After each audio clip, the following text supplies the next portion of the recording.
Hello, welcome to Ken's Cardboard. It's time for another video. The weekend, having a great time. It was my birthday yesterday.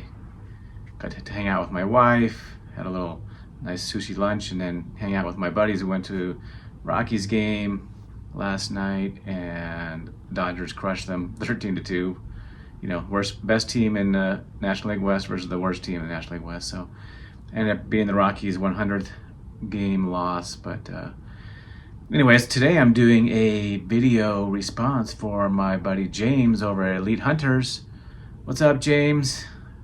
Cool to see you at the National this past year. That was awesome. Wheeling and dealing at the table, working all the deals. So it was good to see you there. He's got a contest talking about vintage and why do we like vintage? Why do we collect vintage? So I'm going to talk a little bit about some hockey cards that I've been collecting. I've been getting into vintage hockey over the past year, and I'm really enjoying it. And it all started from probably my buddy Shane over at Shoebox Legends. Shout out to him. And then I started reading some books about hockey because I didn't have much history in it. Didn't really start following until the late 90s when the Avalanche came to Colorado. So, not much history on that front for that. But once I started watching the game, I didn't watch it much when I was a kid at all. But I fell in love with it, and I actually like the game a little bit more than baseball these days with the way all the rule changes in baseball. So, yeah, I'm gonna show a little bit why I like vintage hockey and talk a little bit about some cards I picked up and make a response here for James. So let's check out some cards. Alrighty then. So you can see in my background I have a couple of vintage hockey cards in my collection here. I picked up a few more, but some of the greats. Ken Dryden for the Canadians, that's his rookie card, and that's a third-year card for Bobby Orr. Ken Dryden, known as one of the most famous all-time goalies, and then Bobby Orr, probably known as the best defenseman ever in hockey. Picked up this bobblehead back in 2002 when I was in LA for work, and I went to the All-Star Game experience. Didn't go to the game, but I just went to the experience, so that was pretty cool. Then I got my buddy Patrick Waugh, one of the all-time goalie greats, played a couple years for the Avalanche. So why do I like vintage cards? So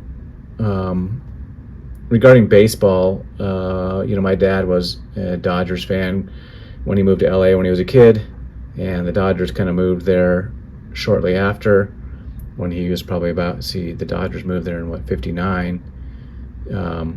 He moved to LA, I think, in like 1951 or 2 or something. So by the time he was like 10 years old, the Dodgers came, and so he was a Dodgers fan. So I collect vintage Dodgers cards, and I just like the connection that my dad had when he told me stories about great pitchers like Sandy Koufax and Don Drysdale, and just some of the great teams the Dodgers had back then with Maury Wills and Willie Davis and some great players. So in the 60s.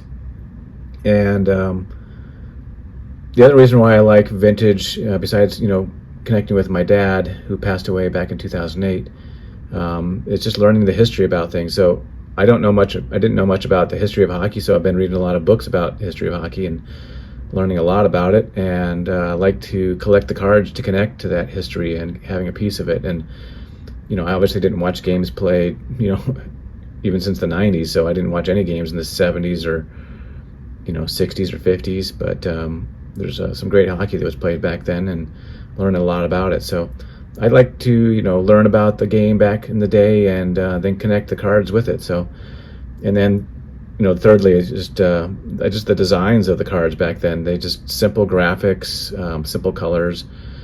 I do like the modern rainbow shine of cards today, but I also like the simple designs that I consider them art. The cards from back in the 60s and 50s, and just great looking cards. So let's check out some new cards I picked up here.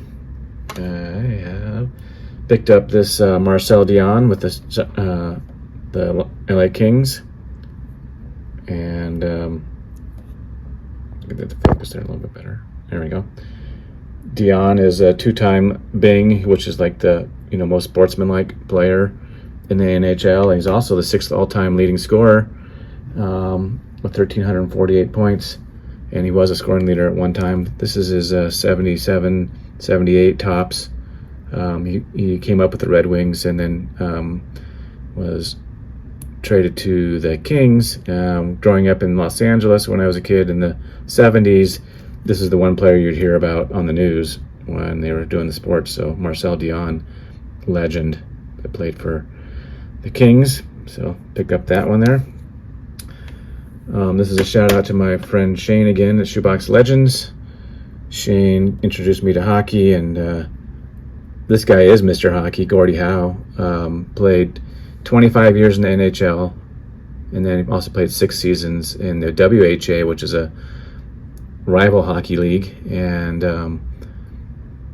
he's just a legend. So Gordie Howe is 5th all-time in the WHA when he played 6 seasons.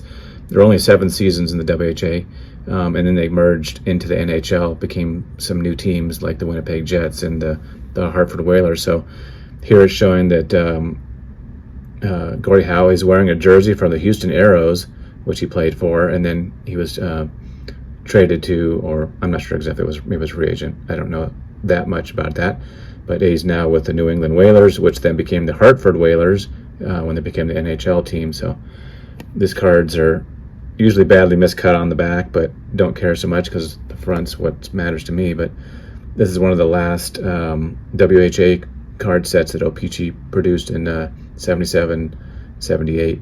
I think that they produced cards in 72, 73, 74, 75, 76, and 77. So there we go on that one. I picked up a Gordie Howe card. And then I picked up another Ken Dryden card. This is one of my favorite Ken Dryden cards. This is his 76, 77 card. Obviously he's an all-star because he was an all-star, I don't know, like 8 times in his 8-year career that he had, or 7 times. But just look at that goalie mask. That's awesome. The pads. I like the card design with the the way that the Canadians runs across the top there. But Ken Dryden only played 8 years in the NHL, and he had 6-time Cup winner with Montreal, the juggernaut team in the 70s. So there you got his rookie card, and then his 77 or 76, 77 tops there. No Peachy cards of Ken Dryden yet, but maybe one of these days I'll pick one up. Speaking of O-Pee-Chee, here is the 69-70 O-Pee-Chee card of Serge Savard, who was the Conn Smythe Trophy winner, which is the most valuable player in the playoffs for the 68-69 season. And he's also a defenseman. This was his second year card, or second year that he was playing. So, and the backs of all these all-star cards back in the 60s and late 60s, early 70s were they were part of a puzzle. So there's not much on the back of this one to see. But I do love the design of this card, just the colors as I mentioned that were used, and the cutouts of today we call it Photoshop, but they cut out the image and put it on the background. But I saw this pop up for like $40-something and snatched it right up. O-Pee-Chees are a little bit harder to get than the Topps versions, I believe, and so picking this up at a 6 was a pretty good snag of a Hall of Famer there, Serge Savard. One of the things that Serge Savard is known for is the Savardian Spinorama, which is a spin around move that in shooting that Serge did. So last card here is another all-star card of the legend Bobby Orr, and Bobby Orr is a all-star as usual. He was, I think, 9-time all-star. I love the design of this card. It's the black, looks really good. It's nice that it doesn't have black borders, but again, the all-star cards were a puzzle. I don't know what the puzzle list was on the back. I'll have to check that out one of these days maybe next time I talk about this card. But first team all-star, Bobby Orr, was Rookie of the Year, also a 3-time Hart winner, which is the MVP for the regular season, 2 times Conn Smythe winner, both times the Bruins won the cup when he played for them, and then also 8-time Norris winner. The Norris winner is for the best defenseman in the league. And he also was the 2-time Art Ross winner, which is the scoring leader. So being a defenseman and the scoring leader, I'm not sure that anybody else has done that besides Bobby Orr. So that's why he's considered one of the best of all time. So there you go, James. There is my video response and my vintage card pickups for the past month or so. So thanks for watching, everybody. I hope you have a great weekend, and peace out.